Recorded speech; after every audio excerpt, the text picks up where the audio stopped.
के बाद आपका स्वागत है और एक बार फिर से आपको बड़ी खबर हम बता रहे हैं बड़वानी से, जहां पर बलवाड़ी भाजपा मंडल अध्यक्ष की हत्या यहां पर कर दी गई। सुबह सवेरे सैर पर दरअसल निकले हुए थे 5 बजे और मनोज ठाकरे इनका नाम बताया जाता है। खेत में इनकी लाश मिली है, पास में पत्थर मिला है, बताया जा रहा है कि पत्थर से कुचलकर हत्या कर दी गई। कुछ लोग यहां से जब गुजरे तो उन्होंने मनोज ठाकरे की पहचान यहां पर की और इसके बाद घर वालों को इत्तला की गई और इसके बाद पुलिस मौके पर पहुंची है। चेहरे और कान के पीछे चोट के निशान बताए जाते हैं। पुलिस जांच करने के लिए मौकाए वारदात पर मौजूद है, लोगों से बातचीत की जा रही है, छानबीन की जा रही है। एफएसएल की टीम बुलवा ली गई है, तमाम टीमें यहां पर जांच करने के लिए पहुंची हुई हैं और सोनिया हमारी सहयोगी हमारे साथ लगातार भोपाल से बनी हुई हैं। सोनिया, ये मैं पूछ रहा था, बीजेपी के नेता हितेश वाजपेयी भी जुड़े हुए थे, उनसे भी सवाल पूछ रहा था मैं कि एक महीना हुआ और इसके बाद एकाएक ये घटनाएं सामने आना, ये कहीं ये सवाल भी खड़ा होता है और क्या ये मैसेज तो नहीं जा रहा अपराधियों के बीच कि अब कुछ नहीं होगा और अब रंजिश, पुरानी रंजिश जो है उसको, वारदातों को, उसी प्रकार की वारदातों को अंजाम दिया जा रहा है, रंजिश निकाली जा रही है हत्या करके। क्या ये भी एक पहलू है? जी बिल्कुल पुनीत, आप सही कह रहे हैं। जिस तरीके से ये पूरे वारदातें सामने आ रहे हैं, इंदौर में दिन दहाड़े गोली मारकर जो व्यापारी है उसकी हत्या कर दी गई, फिर मंदसौर में इस तरीके की घटना सामने आई और अब बड़वानी में जो बीजेपी मंडल अध्यक्ष हैं मनोज ठाकरे, उनको जो है मार दिया गया। सुबह सुबह की एक घटना बताई जा रही है। जिस तरीके से इस बातें सामने आ रही हैं तो कई तरीके के सवाल जो है लॉ एंड ऑर्डर पे साफ तौर पर खड़े होते हुए दिखाई दे रहे हैं और जैसा मैं पहले भी कह रही थी, बीजेपी को मौका यहाँ पर मिलता हुआ दिखाई दे रहा है कांग्रेस के ऊपर सवाल खड़े करने का, क्योंकि 1 महीने की नई नवेली सरकार है, ज्यादा वक्त नहीं हुआ है, अभी तक प्रशासनिक जमावट में ही सरकार लगातार बनी हुई है और जिस तरीके से देखने में आता लगातार तबादले भी सामने आ रहे हैं, तो एक तरीके तबादले से भी सामने आ रहे हैं, तो क्या तबादले होने के बाद व्यवस्था पुलिस अधिकारी अभी तक संभाल नहीं पाए? क्या इसकी वजह से क्या ये इस प्रकार की घटनाएं सामने आ रही हैं? लेकिन इसको एकाएक रोका कैसे जाएगा, ये भी एक बड़ा सवाल है। ओम दादा खंडेलवाल बीजेपी के जिला अध्यक्ष हैं बड़वानी के, वो हमारे साथ जुड़ चुके हैं फोन लाइन पर। खंडेलवाल साहब, आप ही के साथी मनोज ठाकरे की हत्या कर दी गई, कुछ आपको क्या खबर अभी तक लगी है? क्या कोई पुरानी रंजिश थी, कुछ पता चल पाया है क्या? तो प्रदेश में अभी सप्ताह में तीसरी हत्या है। ये सरकार बची है, अपराधी तत्व हावी हो गए हैं, उनको मालूम है कि एक कमजोर सरकार है, व्यवस्था है, इसके पुरानी रंजिश भी है, तो ये ऐसा इस तरह का काम तक ताकतवर सरकार नहीं, मजबूत सरकार नहीं होगी और मजबूत कानून व्यवस्था नहीं होगी, तो स्थान पर पहुंच रहा हूं, उस समय पर आपको पूरी विस्तृत जानकारी देने में प्रयास करूंगा। चलिए, शुक्रिया आपका हमसे बातचीत करने के लिए। और सोनिया हमारे साथ, हमारी सहयोगी जुड़ी हुई हैं, उनसे बात करते हैं। सोनिया, एक बात गौर करने वाली ये भी है कि ये जितनी भी वारदातें अभी सामने आई हैं, इंदौर में, बड़वानी में, मंदसौर में, और ये पूरा इलाका जो है ये मालवा रीजन में आता है। मालवा इलाके में एकाएक इन घटनाओं का बढ़ना क्या ये मैसेज देता है, क्या ये दर्शा रहा है? जी बिल्कुल पुनीत, आप सही कह रहे हैं। मालवांचल के ये पूरे एरिया है, मालवा के जो पूरा एक एरिया है उसके अंदर सारे आते हैं। इंदौर हुआ, बड़वानी हुआ, मंदसौर हुआ और जिस तरीके से पूरी घटनाओं का एक ही पैटर्न के तरीके से सामने आ रहे हैं, क्योंकि मालवा सबसे बड़ा क्षेत्र है। अगर विधानसभा के नज़रिए से भी देखा जाए तो करीब मालवा निमाड़ में 66 सीटें आती हैं। पिछली बार बीजेपी का कब्जा था, इस बार बराबरी पर ही लगातार जो मुकाबला है देखने को आया था और जिस तरीके से अभी ये वारदातें सामने आ रही है, कई सारे सवाल जो है यहाँ पर खड़े होते हुए दिखाई दे रहे हैं कि क्यों इन एरियाज में ही ज़्यादा घटनाएं सामने आ रही हैं। अगर बीजेपी के टाइम की बात करें तो बीजेपी के टाइम पे कई सारे बड़े नाम वहाँ से बिलोंग करते थे, चाहे वहाँ पर कैलाश विजयवर्गीय का नाम ले ले, सुमित्रा महाजन का नाम ले ले, तो बहुत बड़े नाम वहाँ उस रीजन में आते थे। और अभी जिस तरीके से ये पूरा सिनारियो सामने आ रहा है, अभी भी मालवा से जीतू पटवारी हैं, मंत्री हैं और बड़वानी जो गृह मंत्री हैं उनका गृह जिला है वो, तो इस तरीके की वारदातें कई सारे सवाल यहाँ पर खड़े कर रही है। और मौका जो हम शुरू से बात कर रहे हैं, मौका दे रही है बीजेपी को, कांग्रेस को कटघरे में खड़ा करने का कि होम मिनिस्टर के गृह जिले में वहां पर इस तरीके की वारदातें होना, कई सारे सवाल यहाँ पर खड़े हो रहे हैं, जिसके कई सारे कारण भी यहाँ पर है। नई नवेली सरकार है, प्रशासनिक अमला जिस तरीके से ट्रांसफर किए जा रहे हैं, तो अभी तबादलों में ही सभी वक्त जो है गुजर रहा है।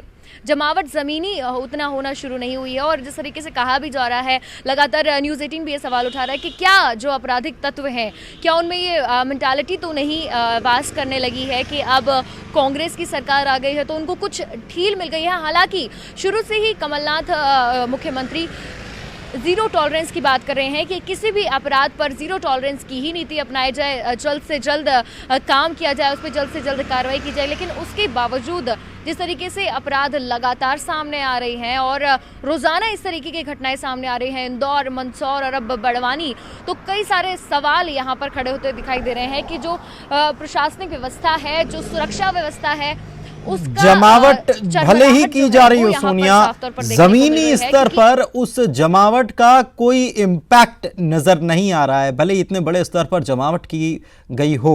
संगीता शर्मा कांग्रेस की नेत्री हैं, कांग्रेस की प्रवक्ता हैं, इस वक्त हमारे साथ फोन लाइन पर जुड़ी हुई हैं। संगीता जी, ये क्या हो रहा है मध्य प्रदेश में? आपकी सरकार तो कटघरे में आ गई।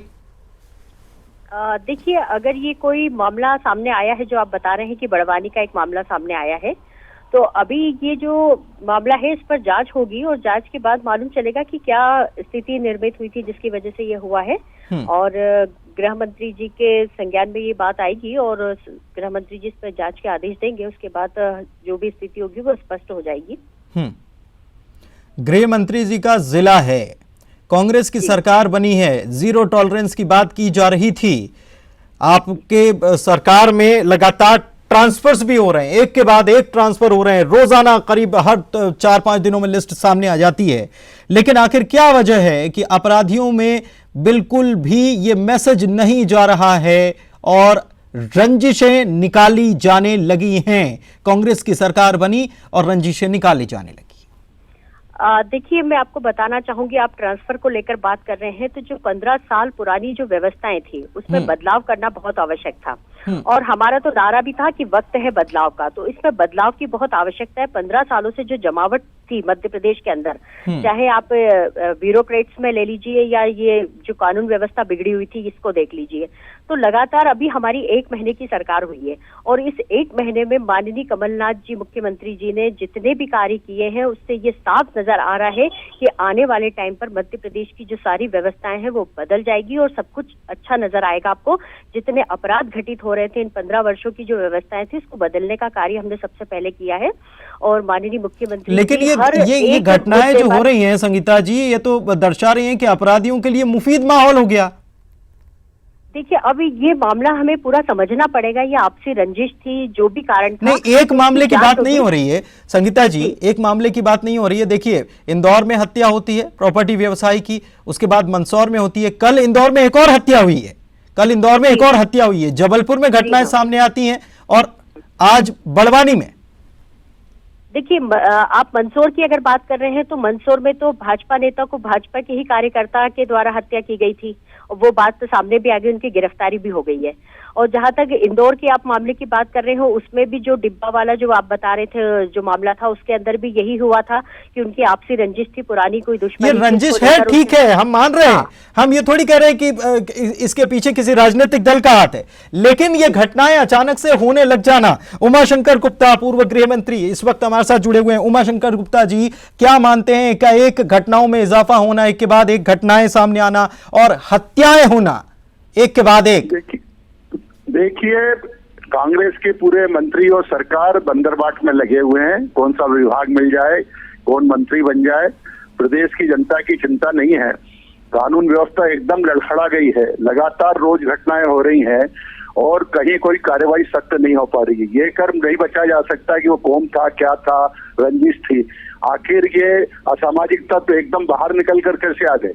भाजपा सरकार में जिन पर अंकुश था, नियंत्रण था, उनको अब राजनीतिक संरक्षण में ये हत्याएं और इस प्रकार की वारदातें करने का जो हौसला बढ़ा है, उस पर कांग्रेस की सरकार ने, मुख्यमंत्री जी ने, गृह मंत्री जी ने सख्ती से कार्रवाई करना चाहिए। पूरे प्रदेश में जनता में असुरक्षा का भावना फैल रही है। ये तो कुछ बड़ी घटना है जिन पर हम चर्चा कर रहे हैं, लेकिन जगह जगह हम देख रहे हैं, भोपाल में भी रात में गाड़ियां तोड़ी जा रही हैं, 60-70 लोग रात में खुली जीप में घूम रहे हैं। एक दहशत का माहौल पूरे प्रदेश में बन रहा है। ये उचित नहीं है। मुझे लगता है कि कांग्रेस के नेताओं को, कांग्रेस की सरकार को, माननीय मुख्यमंत्री जी को, माननीय गृह मंत्री जी को इस पर सख्ती से चिंता करना चाहिए और इन पर अंकुश लगाना चाहिए। आप दोनों से एक ही सवाल मेरा रहेगा। सबसे पहले मैं आप ही के पास आता हूं उमाशंकर जी। क्या लगता है, क्या कारण आपको इसके पीछे लगता है कि हम देख रहे हैं इंदौर में घटना हुई, मंदसौर में घटना हुई, इंदौर में 2 हत्या की वारदातें हुई, मंदसौर में हुई, बड़वानी में, ये रीजन एक ही लगता है, मालवा रीजन में ही ये घटनाएं हो रही हैं? देखिए, आप ध्यान रखें कि पहले भी जब माननीय दिग्विजय सिंह जी की सरकार थी, इस प्रदेश में देश में कहीं भी आतंकवादी कोई घटना होती थी, उसके तार यहाँ जुड़े हुए पाए जाते थे। नक्सलवाद को संरक्षण मिला हुआ था। कांग्रेस की सरकार से ही बनते ऐसे असामाजिक तत्वों का नियंत्रण खत्म हो गया है और उनको लगने लगा है कि हमें ऐसे संरक्षण देने वाली सरकार आ गई है और इसलिए उनके हौसले बढ़ रहे हैं। इसको रोकना बहुत जरूरी है। संगीता जी, आप क्या कहेंगी कि मालवा में तो आपने जो परफॉर्मेंस कांग्रेस का रहा है वो बहुत अच्छा रहा है, लेकिन इसके बावजूद यहाँ पर एक के बाद एक घटनाएं सामने आना, एक के बाद एक वारदातें होना, क्या मानेंगी इस पर? देखिए, अभी उमाशंकर गुप्ता जी हमारे साथ हैं और उमाशंकर गुप्ता जी काफी सवाल उठा रहे हैं कांग्रेस पार्टी के ऊपर, जो अभी मात्र 1 महीने की सरकार बनी है। मैं तो उमाशंकर गुप्ता जी से पूछना चाहती हूं कि जब ये गृह मंत्री थे और उन्हीं के घर के पास एक बच्ची की हत्या हो जाती रेप होने के बाद, उस घटना की आज तक जांच नहीं हो पाती है और आज 1 महीने की सरकार पर इतने सवाल उमाशंकर जी उठा रहे हैं। मैं तो इनसे यही पूछना चाहती हूँ कि मध्य प्रदेश में जब भाजपा की सरकार थी और कितने अपराध घटित हो रहे थे कि एनसीआरबी की रिपोर्ट में मध्य प्रदेश अपराधों के मामले में, महिला रेप के मामले में, चोरी डकैती, हर मामले में नंबर 1 आ रहा था। और मैं तो ये भी बताना चाहती हूँ कि भाजपा के कितने नेताओं की संलिप्तता थी इन चीजों में। आप ये बात कर रहे थे कि ये आतंकवाद है तो ये है। मैं इनसे पूछना चाहती हूँ, ISI के एजेंट इनके IT सेल के ध्रुव सक्सेना हुआ करते थे। इनके ऐसे लोग, इनके ऐसे नेता, इनके ऐसे भाजपा के लोग जो इन सभी अपराधों में संलिप्तता रखते थे, उनके नाम आज तक इन्होंने क्लीन चिट दे देकर सबको बचाने का काम किया था। आज जब 1 महीने की सरकार है, माननीय कमलनाथ जी तत्परता से कार्य कर रहे हैं, उसके बाद 1 महीने की सरकार पर इतने सवाल उठाना और अपना पीछे का इतिहास नहीं देखना कि हमारे राज्य में हमने क्या मध्य प्रदेश की जनता की स्थिति की थी और मध्य प्रदेश की जनता ने इन्हें बाहर का रास्ता दिखाने का कार्य ही इसलिए किया है कि 15 वर्षों में आप जो वचन वादे देते थे वो कर नहीं पाते थे। कांग्रेस की सरकार है, मध्य प्रदेश की जनता का पूरा ध्यान रखा जाएगा, अपराधों पर नियंत्रण रखा जाएगा, महिला अपराधों को सुरक्षा दी जाएगी महिलाओं को।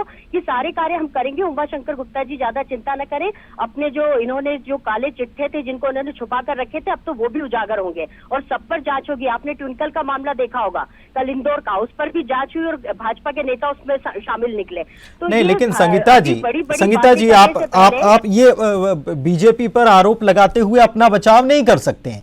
अपनी सरकार का बचाव आप बीजेपी पर आरोप लगाते हुए नहीं कर सकते हैं। सवाल ये है कि आप जब विपक्ष में थे, मेरा सवाल सुन लीजिए, जब आप विपक्ष में थे आपने कहा कि कुपोषण के मामले में मध्य प्रदेश अव्वल है शिवराज सरकार में, आपने कहा कि रेप के मामले में अव्वल है एनसीआरबी। क्या हत्याओं के मामले में नंबर 1 होगा मध्य प्रदेश? हालात तो यही है, हम करने की कोशिश करेंगे। ये तो हम 3-4 दिन से सुन रहे हैं, आपके हर नेता की तरफ से सुन रहे हैं यही बात। आत्महत्या पर भी नंबर 1 था, किसानों की आत्महत्या पे भी नंबर 1 था, हत्याओं में भी नंबर 1 था। अब इन्हीं सभी चीजों को सुधारने के लिए जो हम व्यवस्थाओं में बदलाव कर रहे हैं, तो भाजपा को क्या परेशानी हो रही है? भाजपा थोड़ा देखे समझे। नहीं, भाजपा को परेशानी नहीं संगीता जी भाजपा को परेशानी नहीं। देखिए संगीता जी, भाजपा को परेशानी नहीं, एक पूरे प्रदेश, संगीता जी नहीं, देखिए ये केवल आप बीजेपी से नहीं जोड़कर देख सकती, प्रदेश की जनता में क्या मैसेज जा रहा है आपकी सरकार बनने के बाद। ये देखिए, गृह मंत्री ने कहा था इंदौर की घटना के बाद 2 दिन में अपराधी गिरफ्तार कर लिए जाएंगे। अपराधी गिरफ्तार होते नहीं है 2 दिन में और 2 हत्याएं और हो जाती हैं, जिसमें कि एक उनके गृह जिले में शामिल है, ये समझना पड़ेगा आप लोगों को। नहीं, ये बहुत बड़ा प्रश्न। ये आप जमावट जो कर रहे हैं, ये आप जमावट कर रहे हैं, जमावट जमीन पर इसका असर नहीं दिख रहा है ना। हाँ, उमाशंकर जी सुन लीजिए, उमाशंकर बात जी सुन लीजिए। मैं आपको बताना चाहती हूँ कि कोई भी घटना होती थी भाजपा के शासनकाल में तो ये सीधा तौर पर नहीं, कांग्रेस को प्लीज बता दिया भाजपा जाता के था कि शासनकाल की बात मत कीजिए, अब आपके शासनकाल की बात कीजिए। आपको अपना शासन देखना है, आप विपक्ष में थे, सवाल उठाते थे। उमाशंकर गुप्ता जी बोलिए, जांच की बात उमाशंकर गुप्ता जी बोलिए। ये भाजपा और कांग्रेस का अंतर आप समझ लीजिए। उमाशंकर गुप्ता जी बोलिए। संलिप्तता नहीं बताई इनकी भाजपा की। उमाशंकर गुप्ता जी बोलिए। रहे हैं उमाशंकर गुप्ता जी। जी, एक तो सविता जी को मैं ध्यान लाना चाहता हूँ। उन्होंने एक घटना का उल्लेख किया कि मेरे एक बंगले के पास कोई घटना हुई थी, 18 घंटे में अपराधी को हमने गिरफ्तार किया था। भाजपा सरकार में जो घटना हुई, त्वरित कार्रवाई की। भाजपा सरकार को डाकू मुक्त किया है मध्य प्रदेश में। 300 डाकू मारे, 2000 अंदर किए, नक्सलवाद को नियंत्रित कर दिया, आतंकवाद के सारे तार तोड़ दिए थे। क्यों? क्योंकि भारतीय जनता पार्टी कोई राजनीतिक आधार पर निर्णय नहीं करती। कोई भी अपराधी है वो किसी भी पार्टी से जुड़ा हुआ है, उसने अगर अपराध किया तो उसको संरक्षण नहीं दिया। लेकिन अब हौसले बुलंद हो गए, जैसे ही कांग्रेस की सरकार आई है अपराधियों के हौसले बुलंद हो गए, क्योंकि उनको राजनीतिक संरक्षण देने वाले अब सरकार में आ गए, ऐसा उनको लगता है। अगर ऐसा नहीं है तो तत्काल इन पर कार्रवाई होना चाहिए। जो रजिस्ट्रेड लोग हैं उनको अंदर करना चाहिए। नहीं, कार्रवाई होना चाहिए, लेकिन एक चीज और है, आप तो खुद गृह मंत्री रह चुके हैं। कार्रवाई होना चाहिए, जिन्होंने कर दिया उन पर कार्रवाई होगी, लेकिन ये क्या मेंटालिटी, क्या मैसेज जा रहा है क्या? और अगर मैसेज जा रहा है तो उसको रोका कैसे जाएगा? ये सरकार के सामने बड़ा सवाल है और इसको लेकर कांग्रेस सरकार को बहुत गहन चिंतन मनन करने की जरूरत है, नहीं तो सवाल तो हम भी पूछते रहेंगे। आप दोनों का बहुत बहुत शुक्रिया। सोनिया, आपका भी बहुत बहुत शुक्रिया इस पूरे मामले पर जानकारी और बातचीत के लिए। सिंगरौली से एक बड़ी खबर आपको बता दें, स्वच्छता अभियान पर निगम अध्यक्ष भड़क गए।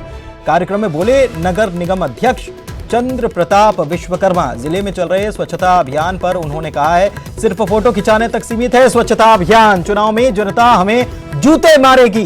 बीजेपी के नेता हैं चंद्र प्रताप विश्वकर्मा।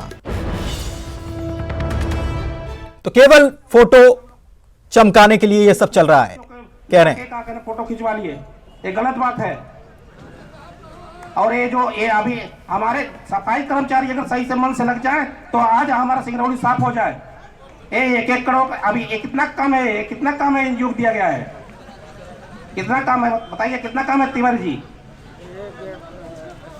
80 लाख का काम एनजीओ दिया गया है। यहाँ एनजीओ क्या कर रहा है? भाषण दे के चला जाएगा, बस हो गया। उसके बाद हम और हमारी महापौर जी और हमारे पार्षद दस्तखत कर देंगे, वो चलता रहेगा। ये नहीं चलेगा। आप लोग हर वार्ड में प्रोग्राम बनाइए और उसको साफ करके दिखाइए। और सूखा कपड़ा, कचरा, गीला कचरा, वो बात सही है, लेकिन पहले नालियों को साफ करवाइए, नहीं तो पब्लिक हम लोगों को जूता। अगर ऐसा नहीं होगा तो पब्लिक हम लोगों को जूते मारेगी, चंद्र प्रताप विश्वकर्मा कह रहे हैं। राज हमारे संवाददाता हमारे साथ जुड़े हुए हैं। राज, अचानक से ज्ञान चक्षु खुल गए, क्या बात है? देखिए, निश्चित तौर पे ज्ञान चक्षु अचानक से खुले हैं और जैसे ही निकाय चुनाव की तारीखें नजदीक आ रही हैं, निकाय चुनाव कुछ महीनों बाद होने हैं, तो उसकी वजह से भी ये ज्ञान चक्षु खुले हैं।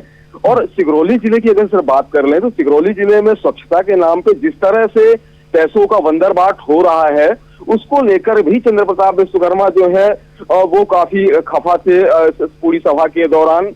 और उनका साफ तौर पर जिस तरह से उन्होंने मंच से ही उद्बोधन करके कहा है कि सिर्फ फोटो खिंचवाने तक ही ये पूरा अभियान जो है सीमित है, लोग फोटो खिंचवाते हैं और चले जाते हैं, लेकिन जो जमीनी स्तर पे है वो कोई काम नहीं हो रहा है। इसको लेकर के चंद्र प्रताप विश्वकर्मा का ये दर्द था और इनको इस बात को कहने से भी कोई गुरेज नहीं किया कि अगर हम पब्लिक के पास जाएंगे वोट मांगने के लिए तो पब्लिक हमें जूते मारेगी। ऐसे शब्दों का भी उपयोग करने में उन्होंने कोई गुरेज नहीं किया। जी, कई बार वैसे होता है राज कि कुछ निगेटिव बात करके भी लोगों की तालियां बटोरी जाती है। उन्होंने तालियां तो बटोर ली। शुक्रिया आपका इस जानकारी के लिए। और केवल यहाँ ही ज्ञान चक्षु सिंगरौली में ही नहीं खुले, कई सारे अगर देखा जाए तो नगर निगम पालिकाओं में सक्रिय हो गए हैं। ग्वालियर में भी महापौर सक्रिय हो गए, वो हर जगह जाकर, हर वार्ड में जाकर चाय पर चर्चा करने लग गए अचानक से। कोरबा से खबर, मां की हत्या करने वाले बेटे को गिरफ्तार कर लिया गया। तंत्र मंत्र के चक्कर में आरोपी ने वारदात को अंजाम दे दिया। 31 दिसंबर की यह घटना है। पाली पुलिस ने इस कार्रवाई को अंजाम दिया है और शख्स को गिरफ्तार कर लिया जिसने अपनी ही मां को मौत के घाट उतार दिया था और तंत्र मंत्र का शक था उसे अपनी ही मां पर। इस चक्कर में उसने इस वारदात को अंजाम दिया। 31 दिसंबर की ये घटना है। पाली पुलिस ने कार्रवाई करते हुए गिरफ्तार कर लिया है।